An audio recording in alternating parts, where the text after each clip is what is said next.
Welcome to the Property Wealth Podcast. Today we're diving into a really fascinating topic, Sunbelt migration and how it's shaping real estate trends across the country. Yeah, it's such an interesting phenomenon, right? People are flocking to the Sunbelt states for a variety of reasons, and it's definitely impacting the real estate market.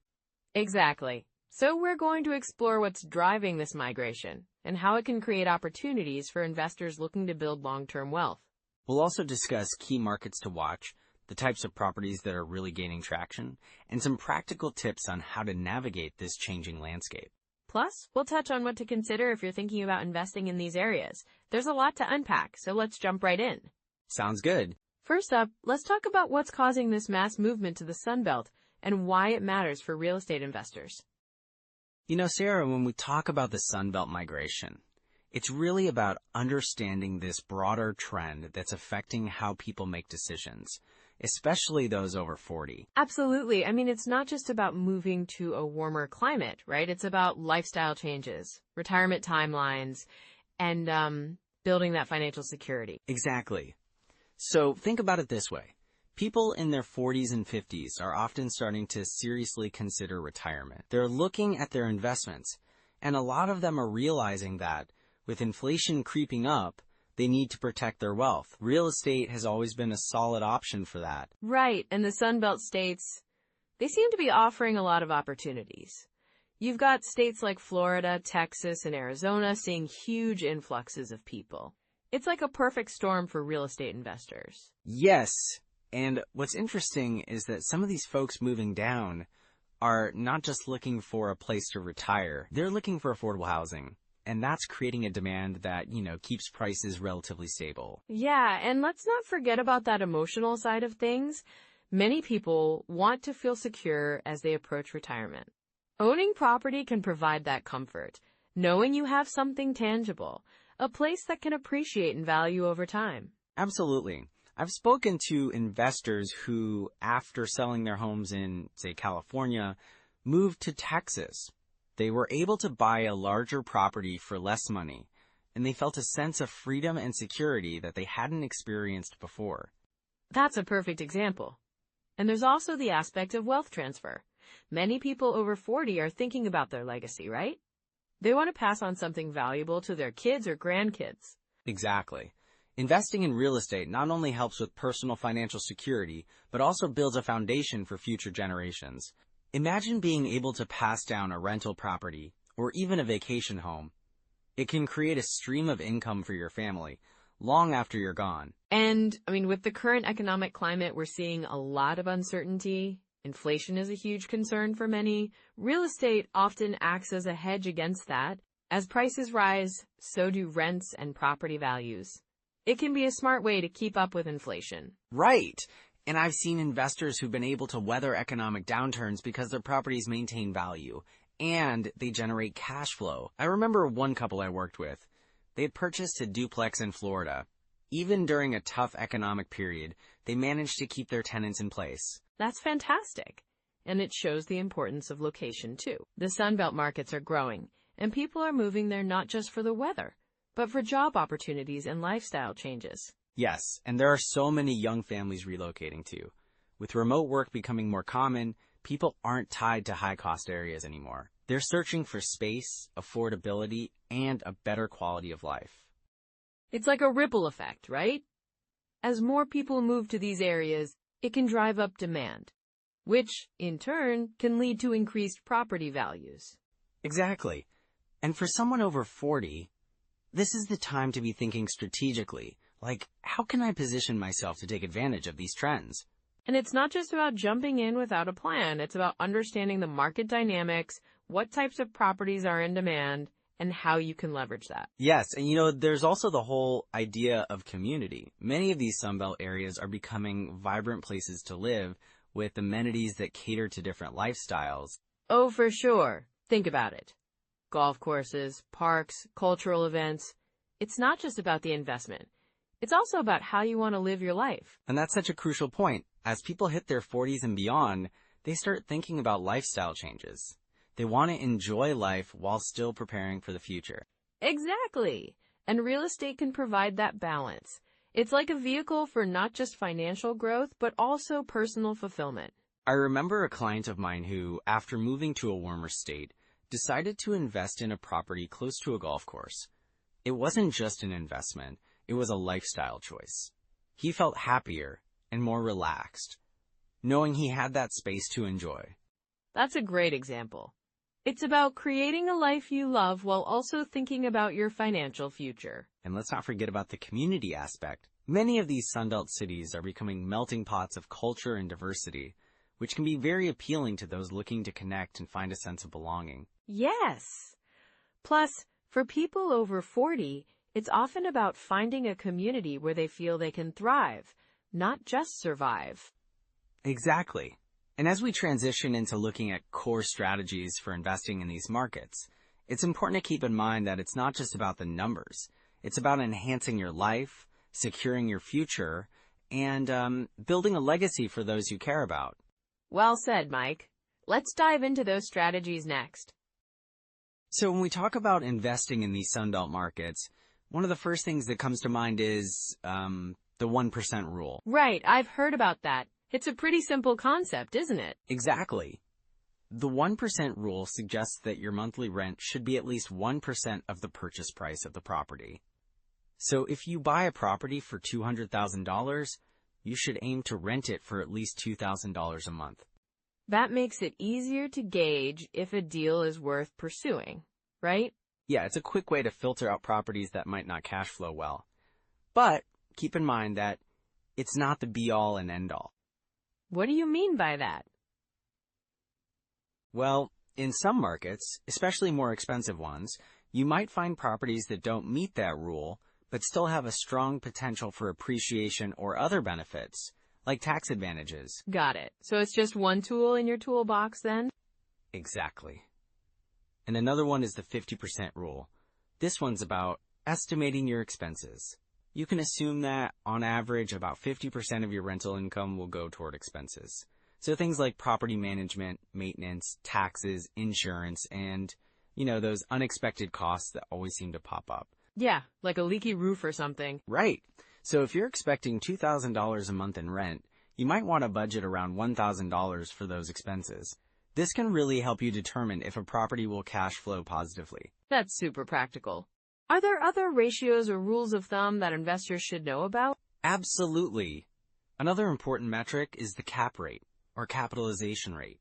It's a way to evaluate the potential return on an investment property. You calculate it by dividing the net operating income by the property's purchase price. So if we take that $200,000 property again, and let's say it generates $24,000 a year in rental income, after expenses, you net $18,000.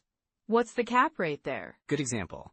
You take that $18,000 and divide it by $200,000, which gives you a cap rate of 9%. That's pretty solid. Wow. So a higher cap rate usually means a better return, right? Yeah, in theory. But remember, a higher cap rate might also mean more risk or less desirable locations, so always do your due diligence. That makes sense. I love how these numbers help paint a clearer picture. Speaking of clarity, having a deal evaluation checklist can be invaluable. You want to assess the property condition, neighborhood, potential rent, and local market trends. And, I assume you should also consider the financing options available, right? Definitely. Financing can significantly affect your cash flow and overall returns. For instance, traditional mortgages, like a 30-year fixed, can provide stability, but if you're looking for quicker returns, maybe an adjustable rate mortgage or even private money might be a better fit. So it really depends on your strategy and goals, right? Exactly. And think about whether you want to be all cash or leverage your capital. Using leverage can magnify your returns, but it also comes with increased risk. What about different property types? I mean, single-family homes, multifamily units, commercial properties, how does that fit in? Great question. Single-family homes are often easier to finance and manage, especially for first-time investors. Multifamily units can provide more cash flow potential, but require more management. So higher cash flow, but maybe more headaches? Right. And commercial properties can offer even higher returns, but they typically require more capital and have longer vacancy periods. So it's always about balancing risk versus reward, isn't it? Exactly.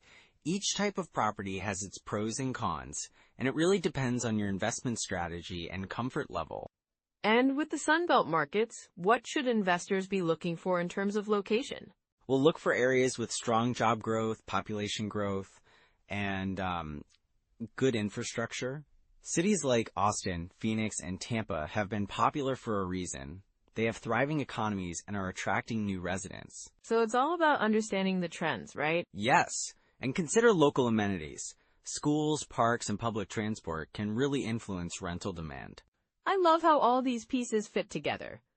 But I imagine there are also some common pitfalls investors should be aware of. Absolutely, and that's a crucial part of the conversation. Many new investors might overlook things like property condition, or they might fall in love with a property without doing thorough research. Yeah. That emotional connection can be a real trap, can it? It really can. And then there's the danger of underestimating expenses or overestimating rental income. A conservative approach is usually best. That makes sense. So being diligent and sticking to your criteria is key. Exactly. And don't forget about market cycles. What's hot today might not be tomorrow. Always keep an eye on the bigger picture. Wow, so much to consider. But it sounds like if you take a thoughtful approach, there's definitely opportunity out there. Absolutely, Sarah. With the right strategies and mindset, you can navigate this landscape successfully. And I can't wait to dive into more of those pitfalls in the next segment. So, when we talk about common pitfalls in real estate investing, one of the big ones I see is over-leveraging. Oh, absolutely. I mean, it's so tempting, right? You get excited about a property and think, I'll just borrow a little more to make this happen. Exactly. I once consulted for an investor who bought a multifamily property with a really high loan-to-value ratio. He was sure he could flip it for a quick profit, but the market shifted, and he ended up stuck with a property he couldn't unload. That's a tough situation. What happened next? Well, he had to rent it out, but because he was so stretched financially, he didn't have much left over for renovations or even basic upkeep. Yikes. That's a classic example of how over-leveraging can really backfire. Right? And then he ended up with bad tenants because the property was in such poor condition. Bad tenants can be a nightmare. They can affect your cash flow and even lead to legal issues. Absolutely. This investor didn't screen his tenants properly either. He was just so desperate to fill the vacancies that he overlooked some red flags. Like what? Well, he didn't check references thoroughly or look into their rental history. And it turned out one of them had a history of evictions. Oh no! That's like asking for trouble. It really is. So this tenant stopped paying rent after a couple of months, and he had to start the eviction process, which, as you know, can take a lot of time and money. It's a real drain on resources, both financially and emotionally. Exactly. And that leads us to another common mistake, ignoring cash flow. Right. Cash flow is like the lifeblood of real estate investing. Exactly. I've seen investors who focus too much on appreciation and forget that if the cash flow isn't there, they could end up in deep trouble. So what's a good way to keep an eye on cash flow? Well, it's crucial to create a detailed budget before purchasing a property, and that includes not just the mortgage, but also property management fees, maintenance, and taxes. Yes. What about unexpected costs? Hidden costs can really catch you off guard. I remember another investor who bought a property in a neighborhood that seemed great at first glance, but then he discovered significant plumbing issues that weren't disclosed. Oh no. Those can be so costly to fix. Right? He ended up spending thousands on repairs, which cut into his cash flow and pushed him back financially. And he probably didn't budget for that, did he? No, not at all. He was focused on the potential rental income and didn't dig deeper into the property's condition. That's a hard lesson to learn. It really is. And then there's the issue of timing the market. That's a tricky one. Yeah. I've met investors who thought they could time their purchase perfectly, waiting for the market to dip, but instead, they ended up missing out on great opportunities. So frustrating. Right? One investor I know waited for what he thought was the perfect time to buy, but prices just kept going up. By the time he finally pulled the trigger, he ended up paying way more than he had initially planned. It's like trying to catch a falling knife, right? Exactly. It's better to focus on the fundamentals of a property rather than trying to predict market trends. So what's the takeaway here? The key is to do your research, stay disciplined, and stick to your investment strategy. Yes! And maybe don't get too emotionally attached to a property. Definitely. Emotions can cloud your judgment. So what advice do you have for someone who's already made some of these mistakes? Well, first off, it's important to assess your situation honestly. Figure out where you stand financially and what your options are. Good point. Sometimes it might mean selling a property that's become a burden. Exactly. It's all about making strategic choices. And if you can, consider working with a mentor or advisor who can help guide you through the process. That's a great idea.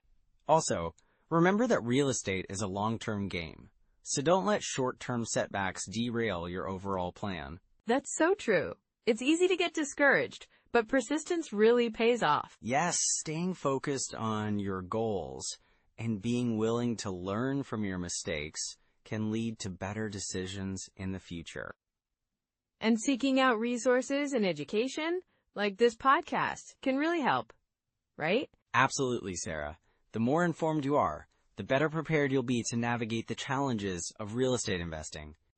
And knowing what to look for can help you spot red flags early on, which is crucial. Definitely. So as we wrap this up, it's clear that while there are pitfalls in real estate investing, being aware of them and knowing how to avoid them can set you up for long-term success. Exactly. And I think we've covered a lot of ground to help our listeners feel more prepared. For sure.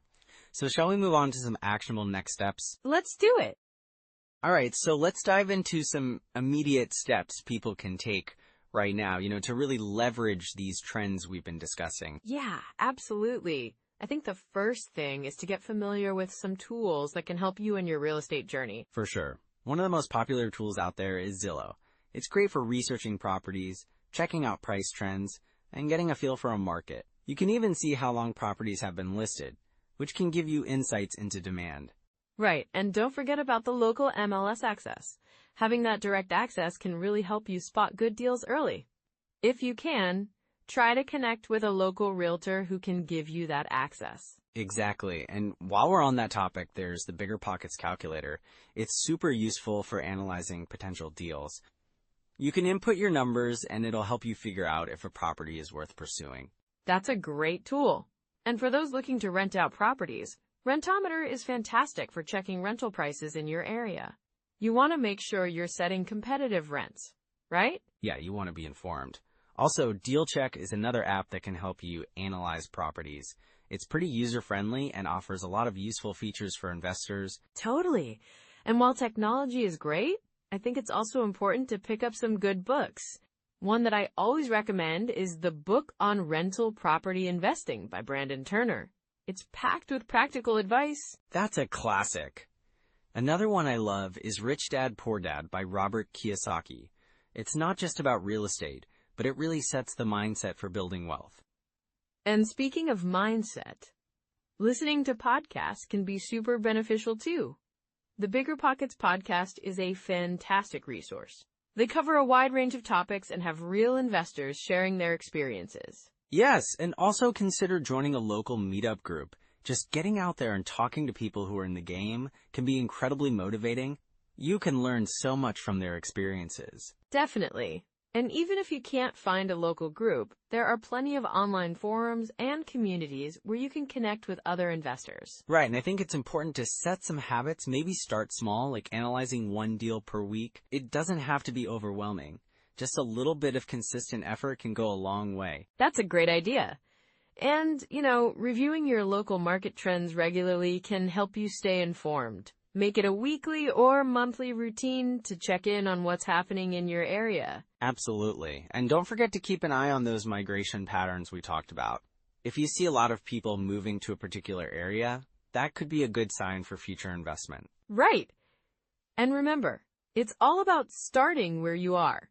You don't need to have everything figured out before you take that first step. Exactly. Just take one step at a time, and as you get more comfortable, you can expand your knowledge and investments.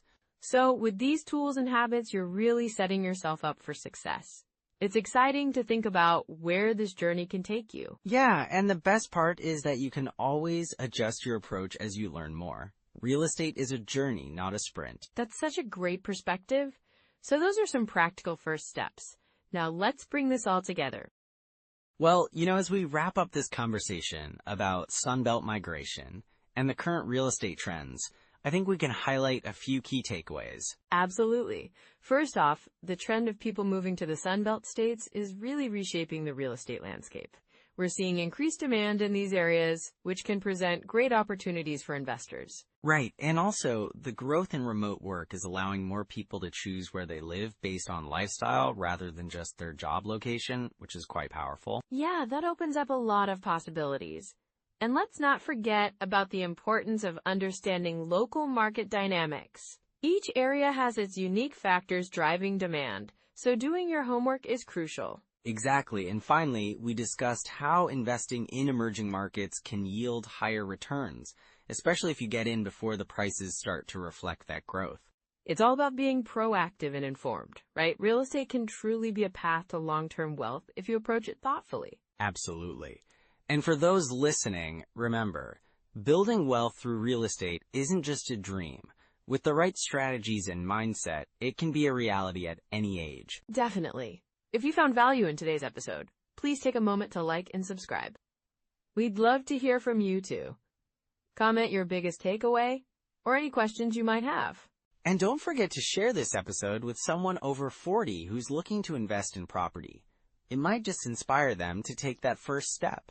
Next time, we'll dive into something really exciting: remote landlording, managed from anywhere.